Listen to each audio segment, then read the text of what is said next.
သမထနဲ့ဝိပဿနာမခွဲတတ်ဘူးလားဖေယမေးထားတာမဖြေလို့မသိဘူးလားလို့တဲ့မေးခွန်းမေးတဲ့နေရာမှာတတိလေးထားပြီးမေးပေးစေခြင်းပါတယ်။ဘာကြောင့်လဲဆိုရင်ဦးစင်းကဒီ social media ပေါ်မှာအချိန်ပြည့်ရှိနေတာမဟုတ်ပါဘူးနော်။မေးခွန်းဖြေတဲ့အချိန်လောက်ပဲရှိတာပါ။အဲ့ဒီလိုမေးခွန်းဖြေတဲ့အချိန်လောက်ပဲရှိတာဖြစ်တဲ့အတွက်မြင်ရတဲ့မေးခွန်းတွေလည်းရှိတယ်လို့မမြင်ရတဲ့မေးခွန်းတွေလည်းရှိပါတယ်။မြင်ရတဲ့မေးခွန်းတွေကိုဖြေတဲ့အခါမှာလည်းပဲ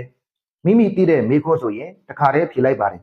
။မိမိမသိတဲ့မေးခွန်းဆိုရင်လည်းပဲဖြေနိုင်ဖို့အတွက်ကိုစာဖတ်ပြီးတော့အထောက်ထားသွားရှာရပါတယ်။ဘာကြောင့်အထောက်ထားရှာရတာလဲဆိုရင်ဖြေနေတဲ့ဦးစင်းကိုယ်တိုင်ကအလုံးစုံကိုသိတဲ့တပ်ပြညို့ဖရားမဟုတ်ပါဘူး။တာမန်ပုထုဇဉ်ယဟန်တစ်ပါးဖြစ်နေလို့ပါနော်။နောက်ပြီးတော့ဒီမေးခွန်းကိုဦးစင်းဖြေဘူးပါတယ်။မှတ်ပိုင်ရှင်ကမမြင်လို့ဖြစ်ပါလိမ့်မယ်။ဒီမှာထပ်ပြီးတော့ဖြေပေးလိုက်ပါမယ်။သမထဆိုတာကစိတ်ကိုတည်ငြိမ်အေးချမ်းစေသည့်တမာတမာတိအလုပ်ဖြစ်ပါတယ်။နားလည်အောင်ပြောရမယ်ဆိုရင်သမထဆိုတာဟာကာမိစန္ဒနိဝရဏစတဲ့တရားတွေကိုငြိမ်သက်ပျောက်ကင်းစေသည့်အလုပ်ဖြစ်ပါတယ်။ဝိပဿနာအလုပ်ကတော့ပညာစခန်းပညာအလုပ်ဖြစ်ပါတယ်